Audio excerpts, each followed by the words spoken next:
Halo adik-adik sekalian dan teman-teman sekalian yang sedang menonton video ini.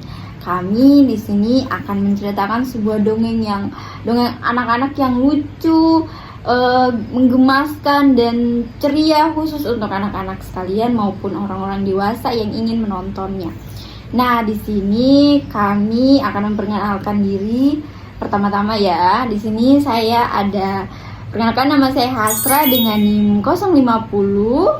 Perkenalkan, nama saya Dewi Duyanti dengan NIM 042. Nah, di sini kami kakak cantik yang lucu yang akan membawa cerita dongeng yang pastinya seru dan memiliki pesan moral untuk adik-adik sekalian untuk kalian nonton. Nah, di sini kami akan membawakan dongeng berjudul Bimo si beruang yang pelupa. Nah, seperti apa ceritanya? Ini dia ceritanya. Di sebuah hutan, hiduplah seekor beruang bernama Bimo yang sangat pelupa. Suatu hari, Bimo bertemu dengan temannya, seekor kelinci bernama Cici. Saat itu, Cici sedang mencari kayu untuk memperbaiki rumahnya.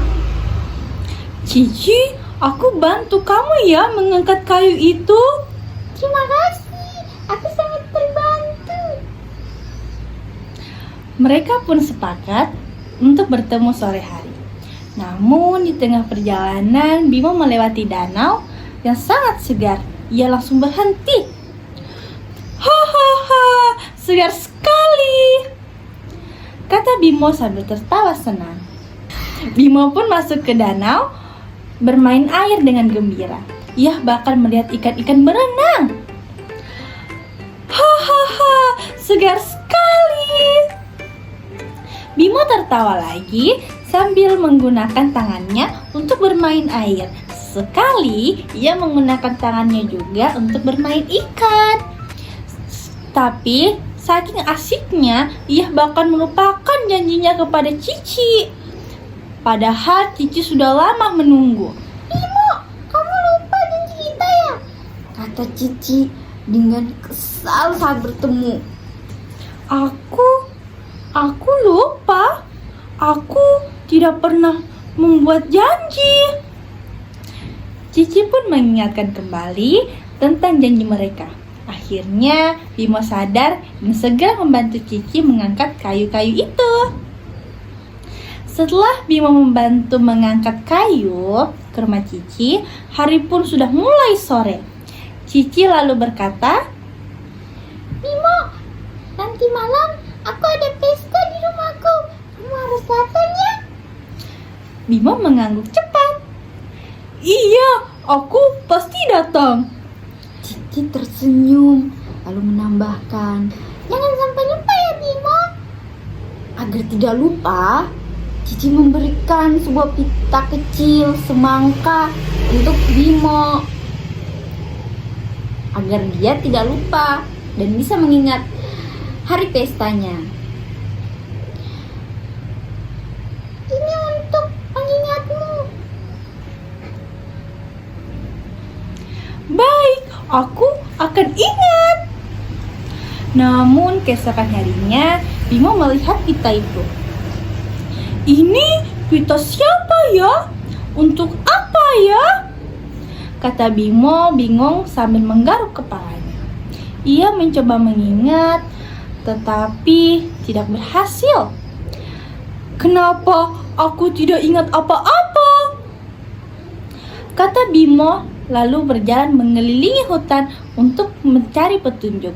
Ia bertanya kepada monyet, burung, dan rusa. Tapi tidak ada yang tahu apa yang ia lupakan. Akhirnya Bimo berkata, sepertinya aku harus bertemu Cici. Dia pasti tahu. Saat malam tiba, di rumah Cici sudah sangat ramai dengan pesta. Banyak hewan berkumpul dan bersenang-senang. Tiba-tiba terdengar suara dari luar. Tok, tok, tok. Cici membuka pintu dan ia terkejut. Bimo, kamu datang, kata Cici tidak percaya. Bimo tersenyum malu. Aku tidak ingat kenapa aku harus datang, tapi hatiku berkata aku harus ke sini. Cici tersenyum lega, lalu berkata, Itu karena kamu punya janji datang ke pestaku. Bimo langsung terdiam, lalu matanya membesar. "Aha, aku sekarang ingat. Aku memang janji untuk datang ke pesta." Semua hewan tertawa kecil melihat Bimo yang pelupa, tapi tetap datang. Malam itu, Bimo ikut berpesta dengan gembira. Ia makan, ia menari, dan tertawa bersama teman-temannya. Cici berkata pelan, Meskipun kamu pelupa, kamu tetap teman yang baik, Bimo. Bimo lalu tersenyum. "Terima kasih Cici, aku akan berusaha lebih ingat lagi. Tapi kalau aku lupa, kamu bantu aku ingatkan ya." Tentu, Bimo. Dan sejak saat itu, Bimo belajar bahwa teman yang baik akan selalu saling mengingatkan meskipun kadang ada yang pelupa. Pesan moralnya apa? Pesan moralnya adik-adik, kita harus menepati janji dan bertanggung jawab, serta saling mengingatkan sebagai teman yang baik. Nah, adik-adik sekalian dan teman-teman sekalian, jika kalian punya teman, sahabat, keluarga yang pelupa, kalian harus stay dan harus tetap mengingatkan mereka agar tali silaturahmi kalian tetap baik. Dan sampai sini saja cerita kami. Bye-bye.